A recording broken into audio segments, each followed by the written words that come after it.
আজকে বিএনপির সন্ত্রাসীরা আমাদের উপর অতর্কিত হামলা চালিয়েছে। এই যে আমাদের একজন রাসেলকে মাথা ফাটিয়ে ফেলেছে, পুরা প্যান্ডেল ভেঙে তছনছ করে ফেলেছে।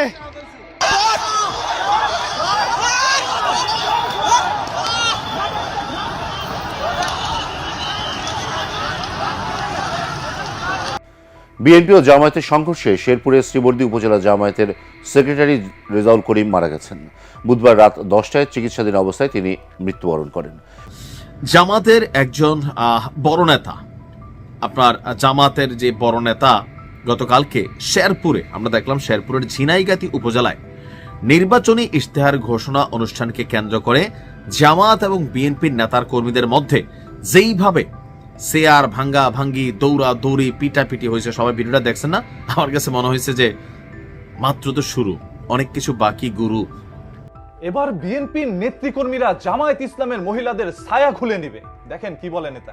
আমি বলতে চাচ্ছি, আমার বিএনপির নেতৃবৃন্দ ওই জামাতের মেয়েদের ছায়া খুলে নেবে বলে দিলাম। যদি আবার আপনারা গ্রামে লাগান, আপনারা গ্রামে মেয়েদের লাগাবেন। সম্মানিত দর্শক মণ্ডলী, ভিডিওর শুরুতে বিশেষ কিছু অংশ দেখেছেন। সেই অংশ বিশেষ থেকে আশা করি বুঝতে পেরেছেন আজকের কোন বিষয়টা আপনাদের সামনে তুলে ধরছি। তাই সকলকে বলছি, আজকের এই ভিডিওটি ধৈর্য সহকারে শেষ পর্যন্ত দেখে আপনাদের মতামত অবশ্যই কমেন্ট সেকশনে জানিয়ে দিবেন। চ্যানেলে নতুন হলে সাবস্ক্রাইব করে সাথে থাকুন, ভিডিওতে একটি লাইক করে দেখে থাকুন সম্পূর্ণ ভিডিওটি। আজকে বিএনপির সন্ত্রাসীরা আমাদের উপর অতর্কিত হামলা চালিয়েছে। এই যে আমাদের একজন রাসেলকে মাথা ফাটিয়ে ফেলেছে, পুরা প্যান্ডেল ভেঙে তছনছ করে ফেলেছে।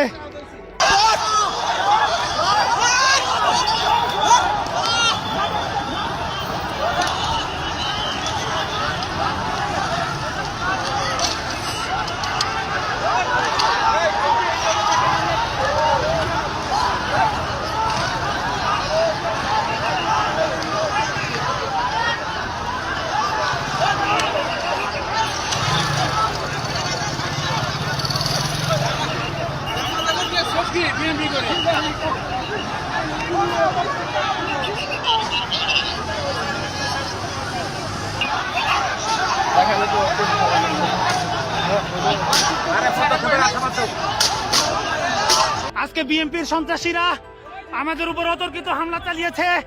তারা ইট পাটকেল নিয়ে এই যে আমাদের একজন রাসেলকে মাথা ফাটিয়ে ফেলেছে।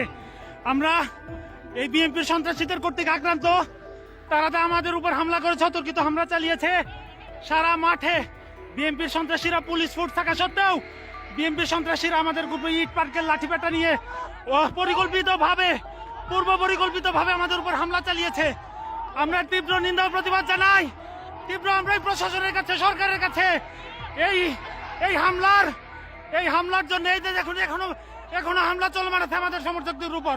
চেয়ার ভেঙে চুরে চুরমার করে ফেলেছে সন্ত্রাসীরা। চেয়ার ভেঙে চুরে আজকের প্রোগ্রাম পুরো পন্ডুল করে দিয়েছে। অতর্কিতভাবে তারা সন্ত্রাসী কায়দায় দেশীয় অস্ত্রশস্ত্র নিয়ে হামলা চালিয়েছে। তারা লাঠি সোটা নিয়ে, ইট পাটকেল নিয়ে আমাদের উপর হামলা চালিয়েছে। পুরা প্যান্ডেল ভেঙে তছনছ করে ফেলেছে।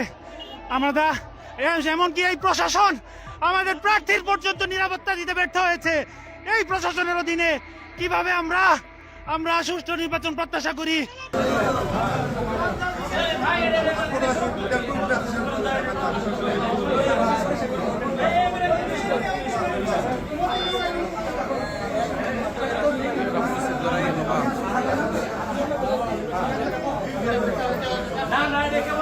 এবার বিএনপির নেতৃকর্মীরা জামায়াত ইসলামের মহিলাদের ছায়া খুলে নিবে। দেখেন কি বলে নেতা। আমি বলতে চাচ্ছি, আমার বিএনপির নেতৃবৃন্দ ওই জামাতের মেয়েদের ছায়া খুলে নেবে বলে দিলাম। যদি আবার আপনারা গ্রামে লাগান, আপনারা গ্রামে মেয়েদের লাগাবেন। এই নেতা প্রকাশ্যে কিভাবে সবার সামনে বলল যে বিএনপির নেতৃবৃন্দরা, মানে বিএনপির যারা মহিলা কর্মী আছে, তারা জামায়াত ইসলামের মহিলা কর্মীরা যদি বাসার মধ্যে ভোট চাইতে যায় বা নির্বাচনের প্রচারণা চালাতে যায়, তাহলে তার শাড়ির নিচে যে ছায়া থাকে সেই ছায়াটা তারা খুলে নেবে। এখন এই ছায়া ব্যবসা কবে থেকে এই নেতারা শুরু করলো? আরে ভাই, এখন আওয়ামী লীগের আমল নাই, যেটা সত্য সেটা বলবেন। আওয়ামী লীগ আমলে সত্য বলছি, এখনো যেটা সত্য সেটা বলবো। এখন পর্যন্ত দেশের মধ্যে কোনো নির্বাচিত সরকার আসে নাই। নির্বাচিত সরকার আসলো সত্য বলবো, এই সত্য বলার জন্যই এই দেশের মধ্যে নতুন করে আমরা স্বাধীনতা নিয়ে আসছি। এই যে দেখেন বিএনপির এই নেতা প্রকাশ্যে জনসম্মুখে একটি মঞ্চের মধ্যে উঠে বলল মহিলার ছায়া খুলে নিবে। ওর ঘরে কি মানে মা বোন নাই? যদি মা বোন থেকে থাকে, একজন মহিলার এরকম একটি জিনিস নিয়ে কিভাবে তিনি বাজে মন্তব্য করবেন? জামায়াত ইসলামের সেই মহিলা, আমি একটা বাদ দিলাম, সেই মহিলা জামায়াত ইসলামের নেতা করবি না, সে একটা মহিলা। একজন মহিলার ইজ্জত হরণ করবেন প্রকাশ্যে, এটা আবার বলছেন সবার সামনে। এবং আপনি আহ্বান করছেন আপনার নেতা কর্মীদেরকে যে জামায়াত ইসলামের কোন মহিলা যদি রাস্তার মধ্যে আসে ভোট চাওয়ার জন্য, তাহলে তার ছায়া খুলে নেবেন। ছায়া কারা খুলে? মাথা কাটান। ছায়া ব্লাউজ কারা খুলে? মহিলাদের কাপড় চোপড় এইভাবে ছিনিয়ে নিতে চায় কারা? তারা ভালো মানুষ না যারা এই ধরনের কথা বলে প্রকাশ্যে। সবার মা বোন আছে, মা বোনকে নিয়ে বাজে মন্তব্য করা সেটা যেই দলই করবে আমরা মেনে নিব না। আজকে এই নেতার কথা হয়তোবা অনেকে পাশ কাটিয়ে যাচ্ছেন, অনেকে এটা মাথায় নেন নাই, তবে এরাই যদি ক্ষমতায় আসে, এইরকম নেতা যদি ক্ষমতায় আসে, তাহলে দেশের কি হইতে পারে চিন্তা করে দেখেন। সত্য কথা সবাই বলে না ভাই, সাহস লাগে।